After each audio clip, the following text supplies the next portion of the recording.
ጠቅላላ አረብ ሀገር ላላችሁ ሴቶችም ወንዶችም በጣም ወሳኝ ነገር ነው ዛሬ ይዤላችሁ የመጣሁት። በትዕግስት እስከ መጨረሻው ድረስ አድምጣችሁ ችግር ሲደርስባችሁ እንደዚሁም ደግሞ 2 ዓመት ኮንትራታችሁን ጨርሳችሁ ወደ ሀገር ትሳፈራላችሁ ሲሏችሁ በጉልበት ቀይራችሁ መስራት እየቻላችሁ ሲያስቸግሯችሁ እንደዚሁም የተለያዩ ጥቃቶች ሲደርሱባችሁ ድብደባ ሊሆን ይችላል። በጣም ብዙ ጥቃቶች ደሞዝ የመከልከል ብዙ ነገሮች ሲደርሱባችሁ ወዴት ነው የምትደውሉት? የ7 ሀገሮችን ቁጥር የሌቨል ቁጥር ነው ዛሬ ይዤላችሁ የመጣሁት የምነግራችሁ። በዝርዝር ተከታተሉ። ሴቶችንም ወንዶችንም በኮንትራትም ላላችሁ በውጭም ላላችሁ ነው የሚጠቅመው ማለት ነው። የፖሊስ ቁጥር ሳይሆን የሌቨል ቁጥር ነው። ባላችሁበት በአስቸኳይ ይደርሱላችኋል። ነገር ግን ማሟላት ያለባችሁ ነገር አለ እዚህ ቁጥር ላይ ከመደወላችሁ በፊት ማለት ነው። በመጀመሪያ ደረጃ የፓስፖርታችሁ ኮፒ የፓስፖርታችሁን ቁጥር የፓስፖርት ቁጥር እንዳለ ታውቃላችሁ። ያንን ቁጥር የትም ሆኑ ቁጥሩ ያስፈልጋችኋል ግዴታ ማለት ነው። ምክንያቱም ሲደውሉላችሁ እነኛ ሌቨሩ ጋር የምነግራችሁ ቁጥር ላይ ሲደውሉ ምንድነው የሚጠይቋችሁ? በመጀመሪያ ደረጃ የፓስፖርት ቁጥራችሁን፣ ኮፒያችሁን፣ ስማችሁን እስከና አያታችሁ ከዚያ ደግሞ የምትሰሩባቸውን ሰዎች የአሰሪያችሁ ማለት ነው የሴትዮዋችሁን ስም ይጠይቋችኋል። የእሷን ስም ጠንቅቃችሁ ማወቅ አለባችሁ። ስለዚህ ከመደወላችሁ በፊት አንደኛ የፓስፖርታችሁ ኮፒ ወይም ኮፒው ካላችሁ ስልካችሁ ላይ እሱን እያነበባችሁ መናገር እንትን አባላለሁ የፓስፖርት ቁጥር ይሄ ነው፣ እንዲህ ችግር ደርሶብኛል፣ ሴትዮዋ ደግሞ እንትና ትባላለች ብላችሁ ነው የምትናገሩት ማለት ነው። ስደውሉ ቋንቋ ያስመርጧችኋል። እንግዲህ በእንግሊዘኛ በአረበኛ ብቻ በምትችሉ ቋንቋ ያስመርጧችኋል ማለት ነው። እናንተ አረበኛም ካልቻላችሁ እንግሊዘኛም ካልቻላችሁ የተለያዩ ቋንቋዎችን አስመርጠዋችሁ ብዙ ቋንቋ ስለሆነ ነው የምነግራችሁ። እሱን አስመርጧችሁ ካልቻላችሁ አስተርጓሚ ይፈልጋሉ ትላላችሁ። ልክ ስልኩን እንዳነሱት ማለት ነው። በፊት ስልኩን እንዳነሱት ቋንቋ ያስመርጧችኋል። እናንተ ቋንቋ ካልቻላችሁ አንስታችሁ በአማርኛ አስተርጓሚ ይፈልጋለሁኝ ኢትዮጵያዊን አስተርጓሚ ይፈልጋሉ ስትሏቸው አስተርጓሚ ያቀርቡላችኋል ማለት ነው።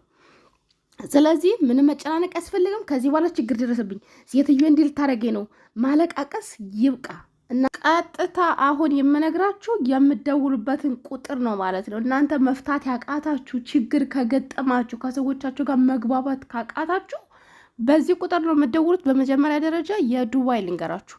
ዱባይ 80084 884 ማለት ነው። ዱባይ ላይ 884 ያው በምስሉ ላይ ጽፌላችኋለሁ። ዱባይ ለመደወል ችግር ከገጠማችሁ የዱባይ ማለት ነው። ሁለተኛ ሳውዲ አረቢያ። ቀጣይ የምነግራችሁ የሳውዲ አረቢያ ነው። የሳውዲ አረቢያ 19911 በደንብ ያዙ። 19911 የሳውዲ አረቢያ ማለት ነው። ኩዌት 1881 000 በደንብ አድርጋችሁ ያዙ። 1881 000 3 ዜሮች ነው የምታረጉት ማለት ነው የኩዌት። እንደዚሁም በቀጣይ ኳታር እነግራችኋለሁ። የኳታርን ኳታር 16008 ኳታር ማለት ነው። 16008 የኳታር ማለት ነው። ኦማን 177 000 177 000 3 ዜሮ ነው የምትጨምሩት ማለት ነው። በሄሩት 1740 በሄሩት ማለት ነው 1740 ኢራቅ ያላችሁ 0771 ኢራቅ ያላችሁ ማለት ነው 0771 ምንም አይነት ኮድ ምንም የምታስገቡት ነገር የለም። የነገርኳችሁን ቁጥር ብቻ በመጫን ቀጥታ ትደውላላችሁ። እንደደወላችሁ ግን ይጠይቋችኋል ማለት የእናንተ ማንነት። ስለዚህ በመጀመሪያ ደረጃ ኮፒያችሁ የፓስፖርታችሁ ኮፒ ላይ ያለውን ነው የእናንተ መረጃ የምትነግሯችሁ። የፓስፖርታችሁን ቁጥር እንደዚሁም ደግሞ ስማችሁን በዚያ ፓስፖርቱ ላይ የተጻፈውን የራሳችሁን ስም እስከና አያታችሁ ትናገራላችሁ ማለት ነው። ሙሉ መረጃውን እዚያ ጋር አለው። ከተናገራችሁ በኋላ ያሰሪያችሁን ደግሞ ትክክለኛ ስሟን ማለት ነው የመታወቂያ ስሟን ያሰሪያችሁን ትነግራላችሁ። ይህ መረጃ በአጠቃላይ ህጋዊ ለሆናችሁ ብቻ ሳይሆን ህገወጥ ለሆናችሁም በህገወጥ ሆናችሁ ሰርታችሁ ደሞዛችሁን የምትከለከሉ የትኛውም ሀገር እነዚህ 7 ሀገራት ላይ የ7 ሀገር ነው የነገርኳችሁ። የ7 ሀገሩ ቁጥር ይዛችሁ በገጠማችሁ ችግር ላይ እነኝን ሌቨርሶችን ደውላችሁ ችግራችሁን መናገርና ችግራችሁን መፍታት ትችላላችሁ። ምንም አይነት እያዛለው ምናምን ብላችሁ እንዳትጨናነቁ ማለት ነው። ደሞዛችሁን ከተከለከላችሁ ድረስ ሙሉ መረጃ ካላችሁ የፓስፖርታችሁ ኮፒ ያላችሁበት የሴትየዋን ስም ሁሉንም ነገር ግን የመረጃ በመጀመሪያ ደረጃ እጃችሁ ላይ ካስገባችሁ በኋላ ነው የምትደውሉት። ምክንያቱም ከደወላችሁ በኋላ ወዲያው ስለሆነ የሚጠይቋችሁ ማለት ነው። ስለዚህ ቤተሰቦች ከዚህ በኋላ ደሞዝ ተከለከልኩኝ እንዴት ላድርግ ታግቻለሁ ምናምን እያላችሁ እንዳትጨናነቁ።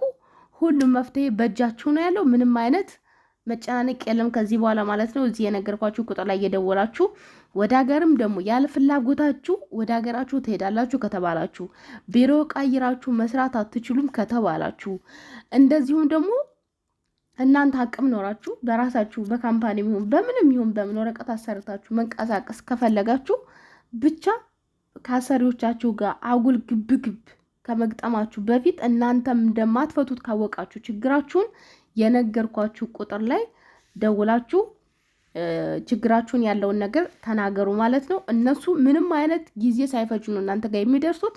ሌላው ነገር ግን ማወቅ ያለባችሁ ነገር እሁድ ቀን ስራ አይገቡም ማለት ነው። እነኚህ ሌቨርሶች እሁድ ቀን የሉም። እሁድ ቀን ብትደውሉ ራሱ አታገኟቸውም እነሱን። ይሄን ማወቅ አለባችሁ። ሌላው ነገር በቋንቋ እንዳትጨናነቁ። አረበኛ አልችልም፣ እንግሊዘኛ አልችልም፣ ምንም የሚያጨናንቅ ነገር የለም። ቻላችሁ አልቻላችሁ ችግር የለውም።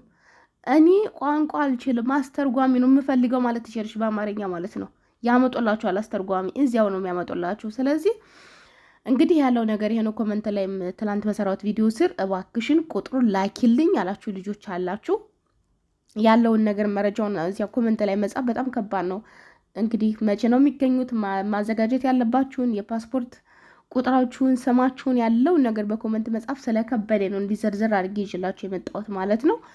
ይሄንን ይመስላል። መረጃው እንደሚጠቅማችሁ እርግጠኛ ነኝ። ለሁሉም ግን ማዳረሳችሁን አትርሱ። ላይክ አድርጉ። እስቲ ይሄንን መረጃ ላይክ እያረጋችሁ ለሁሉም ይድረስ። ለእህቶቻችን ስንት እህቶቻችን ናቸው ያለበደላቸው ስቃይ የደረሰባቸው። ትላንትና እንግዲህ የእህታችን ሴትይቱ 6 ወር ከኢትዮጵያ ካመጣቻት በ6 ወሯ ነው ቀጥቅጣ በስተመጨረሻ የገደለቻት ማለት ነው። ይሄ ሁሉ ሲደርስ ግን ያው የኛ ነፍስ የውሻ ነፍስ ነው፣ የታወቀ ነገር ነው። ይሄ ሀቅ ነው። ምንም ምን ክደው አይደለም። የውሻ ነፍስ ሆናለች ነፍሳችን በሰው በተለይ አሁን ባለንበት ሁኔታ ላይ እና እንደምትገላት እየነገረቻት ነበር። በዛቻው ብቻ አልቀረችም አደረገችው። ታዲያኛ ማን የሚቆማለን? ኤምባሲ አይቆም፣ ኮንጽላ አይቆም፣ ማንም የሚቆምላችሁ ሰው የለም። አትቀደሙ። ስለዚህ ብልጣብልጥ መሆን አለባችሁ። መረጃ ተከታተሉ። ምን ማድረግ ነው ያለባችሁ? ወዴት ነው መደወል ያለባችሁ? ችግር ሲፈጠር ምንድነው ማድረግ ያለባችሁ? እራሳችሁ ችግራችሁን ካልፈታችሁ በስተቀር በጣም ከባድ ነው። በጣም ከባድ አሁን ባለንበት ሁኔታ ማለት ነው። ከዚህ በፊት እንግዲህ ሳውዲ አረቢያ ላይ አንድ ወንድማችን ለ7 ወር ያህል በአሰሪው ሲቀጠቀጥ ሲደበደብ የሆነውን ሁሉ አይታችኋል ብዬ አስባለሁኝ። እንዴት አድርጎ እንደሚያሰቃየው በስተመጨረሻ እግዚአብሔር ምረቶ ልጁን ብልጥ ሆኖ ስልኩን ተጠቅሞ ከዚያ ወጣ። ሰው ደረሰለት፣ ተረባረቡለት። ስንት ወንድሞቻችን ግን አሉ እንደዚያ እየተቀጠቀጡ በበራ የሚቀበሩ። ቤት ይቁጠራቸው። በጣም ብዙ ማለት ይቻላል። እህቶቻችን ያለ ፍላጎታቸው እየታገቱ የሚሰቃዩ ስንት ናቸው።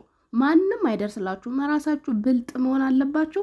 ትክክለኛና ጥሩ መረጃ የሚያስተላልፉ ሰዎችን ተከታተሉ። ሌሎችንም አትከታተሉ ማለት አይደለም። አንዳንድ ጊዜ አይምሮችን ዘና ማድረግ አለብን። ሁላችንም የሚያዝናናን ነገር አለ። ነገር ግን ጎን ለጎን ደግሞ የሚጠቅማችሁንም ነገር ማየታችሁን እንዳትረሱ ለማለት ያክል ነው ማለት ነው።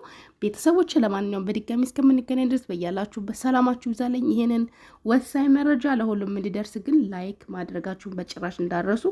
በያላችሁበት ሰላማችሁ ይብዛችሁ።